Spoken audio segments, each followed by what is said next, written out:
Hello साथियों, स्वागत है आपका अपने निस्वार्थ शिक्षा एकेडमी पर। साथियों, आशा है कि आप लोग स्वस्थ होंगे, मस्त होंगे और अपने होने वाले सीटेट के एग्ज़ाम की तैयारी में लगे होंगे। साथियों, उसी से रिलेटेड मैं आज ईवीएस क्लास 4 का एनसीईआरटी सब्जेक्ट से चैप्टर नंबर 1, जिसका नाम है चलो चलें स्कूल, चैप्टर से जो है आपके लिए कुछ महत्वपूर्ण टॉपिक की थ्योरी लेकर आया हूँ, जो आपके आने वाले एग्ज़ाम में बहुत ही इम्पॉर्टेंट होने वाली है।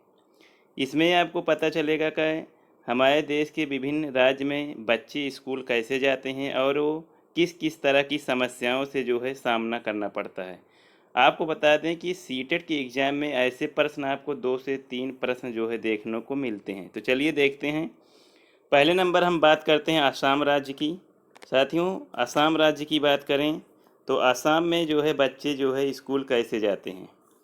तो यहाँ पे आपको बता दें कि असम में जो बच्चे जाते हैं वो यहाँ पे एनसीईआरटी का निचोड़ मैं आपके लिए लेकर आया हूँ। तो यहाँ पे आप देख सकते हैं कि बच्चे असम में जो है बच्चे कैसे स्कूल जाते हैं। तो यहाँ पे जो दिख रहा है, यहाँ पे बता दें कि यहाँ पे हम असम में कह रहा है बच्चे कि हमारे यहाँ बहुत बारिश होती है, कभी कभी तो चारों तरफ घुटनों तक पानी भर जाता है, फिर भी हम स्कूल जाने से नहीं रुकते। एक हाथ में किताबें उठाते हैं और दूसरे हाथ से बांस को पकड़ते हैं। हम जल्दी जल्दी बांस और रस्सी से बने पुल को पार करते हैं। साथियों, आपको यहाँ प्रश्न देखने को मिलेगा कि वहाँ आपसे प्रश्न पूछेगा कि असम में बच्चे स्कूल किस तरीके से जाते हैं, बांस के पुल से जाते हैं, सीमेंट के पुल से जाते हैं, कैसे जाते हैं। तो इस तरह के प्रश्न आपसे पूछे जाते हैं। अगला देखते हैं। अगला कह रहा है कि सीमेंट का पुल। सीमेंट के पुल की बात करें तो यहाँ कह रहा है कि हमें भी कई बार कई जगह पानी पार करना पड़ता है, हम भी पुल से जाते हैं। यह सीमेंट ईंट और लोहे के सरियों से बने होते हैं। देखो, पुल पर चढ़ने उतरने के लिए सीढ़ियाँ भी होती हैं। साथियों, सीमेंट के पुल की बात करें तो सीमेंट के पुल आपको मैदानी इलाकों में अधिकतर देखने को मिलते हैं। उसके बाद अगला देखते हैं। अगला कह रहा है वल्लम। वल्लम साथियों, वल्लम जो है केरल राज्य का एक स्थान है। वल्लम की बात करें तो वल्लम जो है केरल के कुछ भाग में बच्चे पानी को पार करने के लिए वल्लम वल्लम अर्थात लकड़ी की बनी एक छोटी नाव में बैठकर स्कूल पहुंचते हैं। साथियों, यहाँ पे वल्लम नामक एक लकड़ी की नाव पर बैठकर बच्चे जो है स्कूल जाते हैं। तो यहाँ पे आपसे प्रश्न पूछेगा कि केरल में जो लकड़ी की नाव छोटी बनी होती है उसे किस नाम से जाना जाता है। तो यहाँ पे आपको पता होना चाहिए, यहाँ पे जो लकड़ी की छोटी नाव बनी होती है उसे वल्लम के नाम से जाना जाता है। उसके बाद नेक्स्ट देखते हैं। नेक्स्ट है ऊँट गाड़ी। साथियों, ऊँट गाड़ी की बात करें तो ऊँट गाड़ी जो है हमारे राजस्थान राज्य में चलती है, क्योंकि वहाँ पे ऊँट जो है, ऊँट वहाँ का राजकीय पशु है। साथियों, ऊँट वहाँ का राजकीय पशु है। तो ऊँट को वहाँ पे जो है रेगिस्तान का जहाज कहा जाता है। साथियों, आपसे प्रश्न पूछ सकता है कि रेगिस्तान का जहाज किसे कहा जाता है। तो ऊँट को जो है रेगिस्तान का जहाज कहा सकता है। तो यहाँ पे देखिए, यहाँ पे कह रहा है कि हम रेगिस्तान में रहते हैं, हमारे यहाँ दूर दूर तक रेत ही रेत नजर आता है। दिन में तो रेत खूब तपती है, हम ऊँट गाड़ी में बैठकर स्कूल जाते हैं। प्रश्न बनता है कि बच्चे ऊँट गाड़ी में बैठकर स्कूल जाते हैं, वो किस राज्य से संबंधित है। तो यहाँ पे आपको बताना है कि वह ऊँट गाड़ी से संबंधित है। ऊँट गाड़ी वहाँ पे चलती है। तो यहाँ पे ऊँट गाड़ी किस राज्य में चलती है, तो राजस्थान राज्य में। अगला देखते हैं। अगला हमारा है बैलगाड़ी। बैलगाड़ी की बात करें साथियों तो बैलगाड़ी जो है कह रहा है कि हम बैलगाड़ी पर बैठकर हरे भरे खेतों में से धीरे धीरे निकलते हुए स्कूल पहुंचते हैं। तेज धूप या बारिश हो तो हम अपनी छतरियां खोल लेते हैं। साथियों, अगर हम बैलगाड़ी की बात करें तो बैलगाड़ी के माध्यम से बच्चे जो मैदानी इलाके में होते हैं, मैदानी इलाकों में जो है बैलगाड़ी का प्रयोग इस्तेमाल किया जाता है। बच्चे स्कूल जाने में इसका प्रयोग करते हैं।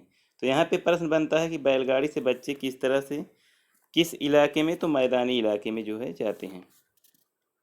नेक्स्ट है साइकिल की सवारी। साइकिल की सवारी की बात करें तो यहाँ कह रहा है कि साइकिल की सवारी से रिलेटेड हम लंबे रास्तों पर साइकिल चलाकर स्कूल जाते हैं।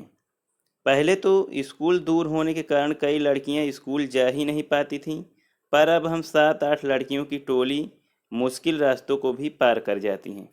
साथियों, साइकिल की सवारी की बात करें तो ये भी जो है मैदानी इलाकों में इसका प्रयोग अधिकतर होता है। फिर बात करते हैं नेक्स्ट की। नेक्स्ट है जंगल से जाते बच्चे। साथियों, जंगल से बच्चे जाते हैं स्कूल। कह रहा है कि स्कूल पहुंचने के लिए हमें घने जंगल से निकलना पड़ता है। कहीं कहीं जंगल इतना घना होता है कि दिन में भी रात जैसा लगता है। उस सन्नाटे में कोई पक्षियों और जानवरों की आवाज़ें सुनाई देती हैं। साथियों, अगर जंगल से जाते बच्चे की बात करें तो ये जो है पर्वतीय क्षेत्र में बच्चे जो है जंगल से होकर जो है वो अपने विद्यालय के लिए जाते हैं। नेक्स्ट देखते हैं। नेक्स्ट है नेक्स्ट है जुगाड़ गाड़ी। जुगाड़ गाड़ी की बात करें तो हमारी गाड़ी का नाम है जुगाड़ गाड़ी। यह फटफट करती चलती है। यह ना शानदार, आगे से देखो तो मोटर बाइक की तरह दिखाई देती है, पर पीछे से लकड़ी के पट्टों से बनी होती है।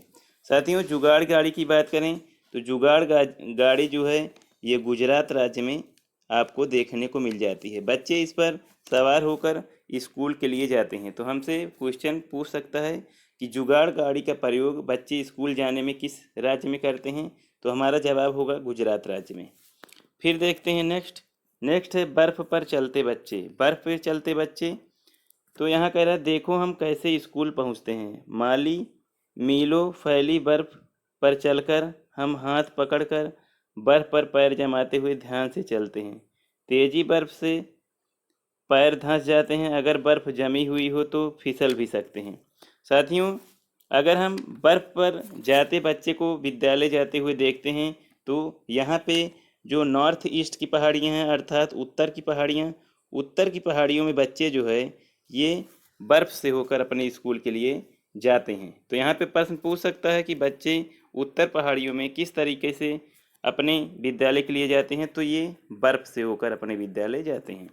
नेक्स्ट है ऊबड़ खाबड़ पथरीले रास्ते। साथियों, ऊबड़ खाबड़ पथरीले रास्ते की बात करें तो यहाँ पे कह रहा है कि हम पहाड़ी इलाकों में रहते हैं।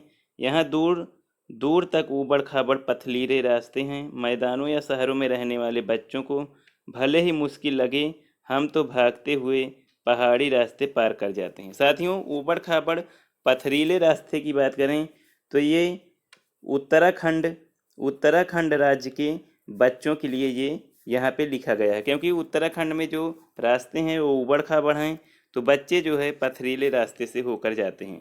तो साथियों, ये रहे कुछ महत्वपूर्ण क्लास 4 की चैप्टर नंबर 1 चलो चले स्कूल से। यदि ये एक्सप्लेनेशन आपको अच्छी लगी हो तो वीडियो को लाइक कीजिएगा, अपने दोस्तों में शेयर कीजिएगा, और चैनल पर नए हो तो चैनल को सब्सक्राइब कीजिएगा। थैंक यू साथियों।